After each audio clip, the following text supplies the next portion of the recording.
సాయంత్రమే వస్తాడు. అమ్మా యాకోబు ఉన్నావా? అమ్మా ఉన్నానమ్మా. వండావా? వండాను తిను. ఈ వీడు ఉన్నావంటే వండావమ్మా అంటాడు. ఇడు ప్రైజ్ ది లార్డ్, హల్లెలూయా. ఇదే ప్రాబ్లం. అందుకే ఇదిగో నీ పెద్దోడమైనా సరే చిన్నోడమైనా సరే, హల్లెలూయా, ఇదిగో ఇద్దరు సమానంగా ప్రేమించండి. ఇద్దరు సమానంగా ప్రేమించండి. హల్లెలూయా. ఆడు అడవికి వెళ్ళిపోయాడంటే నీకోసమే కదా మాంసం చేస్తాడు. ఏడిపోయిన తక్కువ నీకు. ఆయన ఆలోచన చేస్తున్నాడు, మా ఇంట్లో మాంసమే ఉండాలని ఆలోచన చేస్తున్నాడు. అంతేనే. Praise the lord. సరే రండి వాక్యములకు వెళ్దాం. నిశ్శబ్దం. ఆమేన్. కొన్ని సత్య విషయాలు ఉన్నాయి. ఇశ్రాయేల్ అన్న పేరు మీకు చెబుతున్నా. తెగిపోయిన బంధాన్ని దేవుడు కలపటమే క్రిస్మస్. ఎవ్వడు కలపలేడు. ఎవరు కూడా కలపలేడు. ఎవ్వడు కలపలేడు. తెగిపోయిన బంధాన్ని మరలా కలపాలంటే యేసు రక్తమే, మరి ఏ రక్తం వలన కాదు. హల్లెలూయా. ఇప్పుడు ఆంధ్ర సౌరవాలు ఒరిస్సా సౌరవాలు కలపాలంటే కేవలం యేసు రక్తమే, ఎవరి వల్ల కాదు. వాళ్ళు అక్కడ జీవిస్తాడు, ఇటు ఇక్కడ జీవిస్తాడు. కానీ అన్నదమ్ములే, ఒకే చెట్టు దగ్గర నుండి వచ్చిన వారు ఎప్పుడు కలవరు, కానీ క్రీస్తు నామములో కలిశారు. ఆమేన్. చప్పట్లు కొట్టు బ్రదర్, చప్పట్లు కొట్టు. Amen. Praise the lord. Hallelujah, hallelujah, hallelujah. చూడండి ఇక్కడ ప్రాబ్లం ఏంటి జరిగిందో. నశించిన ఇశ్రాయేలు యొద్దకు నేను పంపబడ్డాను. ఆ ఇశ్రాయేలు గురించి నేను మాట్లాడుతున్నా. ఇశ్రాయేలు గురించి నేను మాట్లాడుతున్నా. ఆ ఇశ్రాయేల్ అని పేరు ఎక్కడి నుండి స్టార్ట్ అయిందో మాట్లాడుతున్నా. యేసయ్య ఎందుకు వచ్చాడు ఇశ్రాయేలు నుండి, ఇశ్రాయేలులో ఎందుకు వచ్చాడు అన్న విషయాన్ని మీతో మాట్లాడుతున్నా. ప్రియమిత్రమా, ఈ యొక్క సంధ్యా వేళలో దేవుని వాక్యముతో దేవుడు నీతో మాట్లాడుతూ ఉన్నాడు. ఈ రోజు కూడా నువ్వు అలా తప్పిపోయి ఉన్నావేమో. మై డియర్ బ్రదర్స్, ఆలోచన చేయండి. హల్లెలూయా, హల్లెలూయా. అప్పుడు ఆ కాలంలో తండ్రి ఆశీర్వాదమే లాస్ట్ ఆశీర్వాదం. చనిపోయే ముందు ఎవరికైతే ఆశీర్వదిస్తాడో అదే కంటిన్యూ దేవుడు చేసేవాడు. Amen. Praise the lord. Hallelujah. ఇస్సాకు ఏసావు అంటే ఇష్టం, రిబ్కా యాకోబు అంటే ఇష్టం. వినాలి జాగ్రత్త, ఇక్కడే పాయింట్. ఇస్సాకు ఏసావు అంటే ఇష్టం, ఎందుకంటే బలమైన ఆహారం పెట్టాడు గనుక. రిబ్కా యాకోబు అంటే ఇష్టం, కిచెన్ రూమ్ లో సహాయం చేశాడు కనుక. ఇదే పాయింట్ అర్థం చేసుకోవాలి మీరు. ఇదే పాయింట్ అర్థం చేసుకోవాలి మీరు. ఆమేన్. హల్లెలూయా. ఇస్సాకు ఏసావుకి సహాయం చేస్తే రిబ్కా యాకోబుకి సహాయం చేసింది. ఇక్కడే ప్రాబ్లం, ఇక్కడే ప్రాబ్లం. భార్య భర్తలు ఇద్దరు కూడా అండర్స్టాండింగ్ లేరు ఆది నుండే. ఇక్కడే ప్రాబ్లం.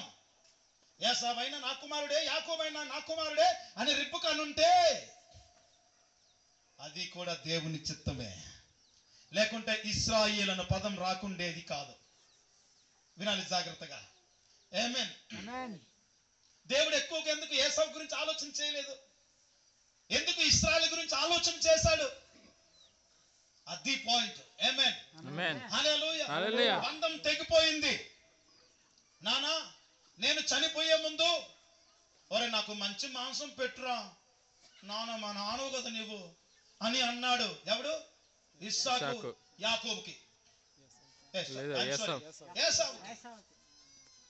అప్పుడు ఏసావు అన్నాడు, వై నాట్, లేదురా నాకు చనిపోయినట్టుగా ఉంది, మేబీ నేను రేపు చనిపోతాను, నాకు ఈరోజు నాకు మంచి మాంసంతో భోజనం పెట్టురా అంటాడు. సరే నాన్న, మాంసం ఇస్తే ఆశీర్వదించి చచ్చిపోతాను రా అంటాడు. ఇది సీక్రెట్. నిన్ను ఆశీర్వదించి చచ్చిపోతాను రా అనుకుని అంటాడు. ఇది సీక్రెట్. కిచెన్ రూమ్ లో గరిటెలు తిప్పుతున్న తల్లి ఈ మాట వింటది.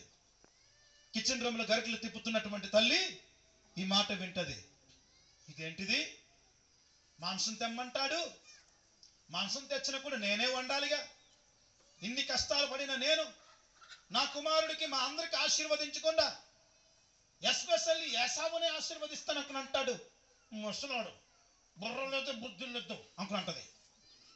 అక్కడి నుండి పగపడ్డం మొదలు పెడుతుంది. ఏసావా నీ ప్లానింగ్ వేరే, నా ప్లానింగ్ వేరే, నేను చూస్తాను, మాంసం నా దగ్గర తెస్తారు కదా అప్పుడు చూస్తాను అనుకుని అంటది. అప్పుడు వెంటనే పరిగెడితే, యాకోబు వినాలి జాగ్రత్త, యాకోబు రారా, అరే బాబు మీ నాన్న ఏసావుకి మాంసం తెమ్మన్నాడు, వెళ్ళాడు వేటకి, ఇలా ఇలా అన్నాడు, ఇలా ఇలా అన్నాడు, ఆశీర్వదిస్తానన్నాడు. నీ పరిస్థితి ఏమైపోద్దో, నీ తండ్రి ఆశీర్వాదం నువ్వు లేకపోతే కానీ నువ్వు నశించిపోతావురా. చూడండి ఏం ఆశీర్వాదం అన్నాను నేను, తండ్రి ఆశీర్వాదం. చప్పట్లో తండ్రి ఆశీర్వాదం. ఒక కుమారుడు భూమి మీద నిత్యము సంతోషంగా బతకాలంటే తండ్రి ఆశీర్వాదం ఇంపార్టెంట్ బ్రదర్. తండ్రి ఆశీర్వదించాలి. నా కుమారుడు దేవుడు నిన్ను ఆశీర్వదించును గాక అనాలి. అప్పుడేనండి తన కుమారుడు ఎటువంటి కుమారుడైన ఆశీర్వదింపబడతాడు. వాడు దొంగ అయినను మోసగారుడైనను తండ్రి చేత ఆశీర్వదింపబడిన వాడు కనుక వాడు ఆశీర్వదింపబడతాడు. మీకు అర్థమైంది ఇప్పుడు? యాకోబు ఎవరు? మోసగాడు. ఆశీర్వదింపబడలేదా? ఆశీర్వదింపబడలేదా? ఎస్, తండ్రి చేత ఆశీర్వదింపబడాలి. ఆమేన్. అన్నిటికంటే మన తండ్రి అయిన దేవుని చేత ఆశీర్వదింపబడాలి. జోర్సే జోర్సే ఆమేన్, హల్లెలూయా. గట్టిగా చప్పట్లు కొట్టి దేవుని నామమున మహిమ. హల్లెలూయా హల్లెలూయా. వేటకెళ్ళాడు, సాయంత్రం వచ్చాడు. మంచి బలిష్టమైనటువంటి మంచి వేట మాంసం దొరికింది.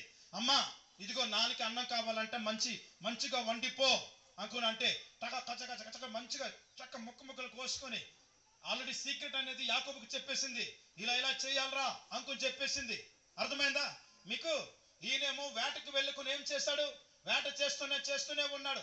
ఇంతలో ఒక రిబ్కా ప్లానింగ్ ఏడ్ చేసింది. ఒరే వెళ్ళు, ఒక మంచి బలిష్టమైనటువంటి గొర్రె తీసుకుని రారా, వెంటనే కోయించే మంచి మాంసములను చేయించు. హల్లెలూయా. నేను టేస్టీగా వంట పెడతా, ఎప్పుడు లేని వంట నేను పెడతా. ఇప్పుడు సాంబార్ లాగా. ఈరోజు సాంబార్ ఎంత టేస్ట్గా ఉందో తెలుసా? Praise the lord. Hallelujah hallelujah hallelujah.